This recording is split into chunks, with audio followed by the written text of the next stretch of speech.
I know they're in here somewhere, but I can't see a thing," said Julia Kelly as she searched in the garage for her enormous wellies. "It's no good. David, you're going to have to get your balls out."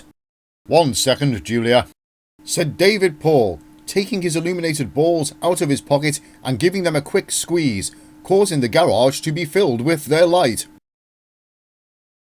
"That's much better, thank you. Now let's get the wellies outside and I'll put them on. We have no time to lose. We must hasten to Auntie Peggy's farm." But as Julia and David reached the end of Peculiar Street, they found their path barred by some rather dastardly people. "Well, well, well, what do we have here?" said Layla Randle-Conde, carrying her profane wand. "It's Julia Kelly and her enormous wellies, and David Paul and his illuminated balls," said Eirian Cohen, beginning to write a nasty poem.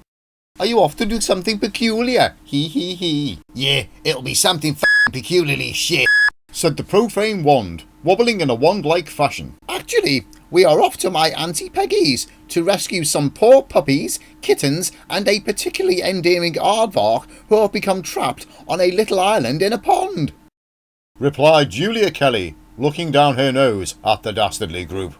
"I will wade over in my wellies and save them." "Oh, I don't think so. Eirian, hit her with a very nasty poem." "My pleasure."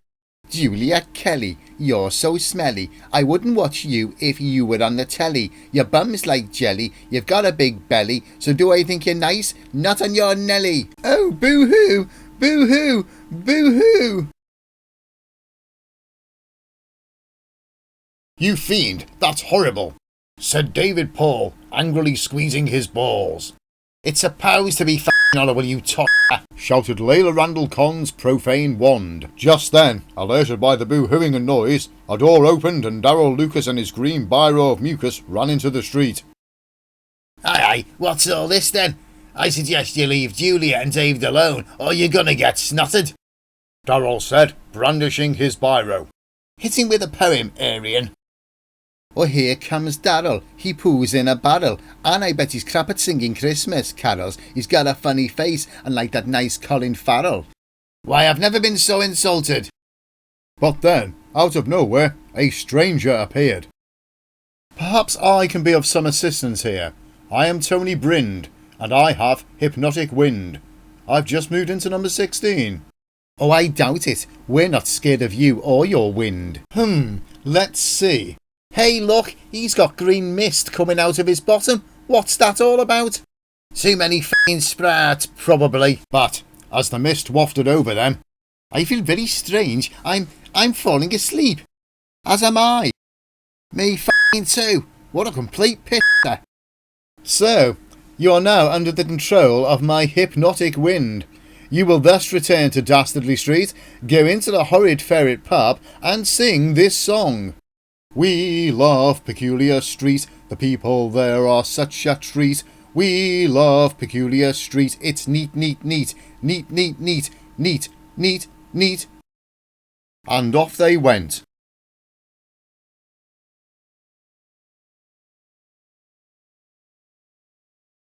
"Oh, thank you, Tony Brind, and your hypnotic wind," gushed Julia Kelly, dancing in her enormous wellies. "Now we can go and save the puppies, kittens, and that particularly endearing aardvark." "You're very welcome," replied Tony, with a smile and a puff of wind from his bottom. Later that evening, in the horrid ferret, once the effects of the hypnotic wind had worn off, "We must have revenge," spat Eirian Cohen, writing furiously in her notepad.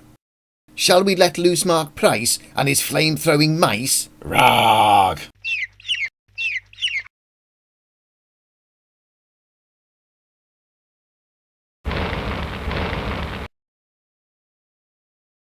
"No, let me take care of this," said Stu Bookless, sitting down at their table and necking his pint. "It's about time they had a taste of my infinite cutlass." Ha ha ha ha ha! And so, as the pub roared with maniacal laughter, landlady Stephanie Wells called time. "Right, you horrible lot! If you don't want me to ring me exploding bells, get out of my pub."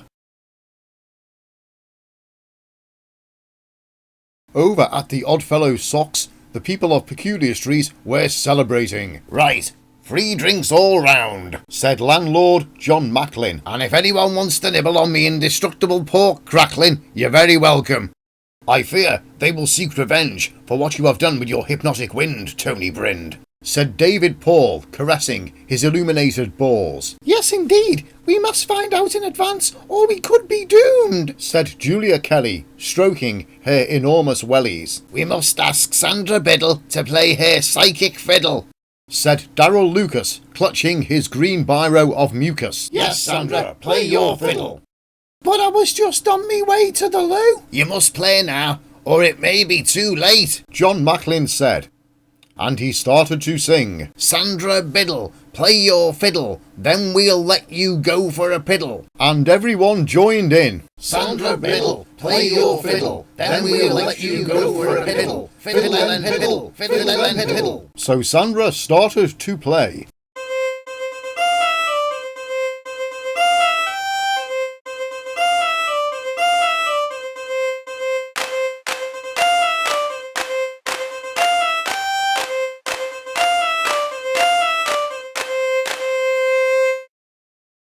"I see a man with a big weapon, and it's growing and growing and growing. Beware the man with the large sword. Do not touch his sword."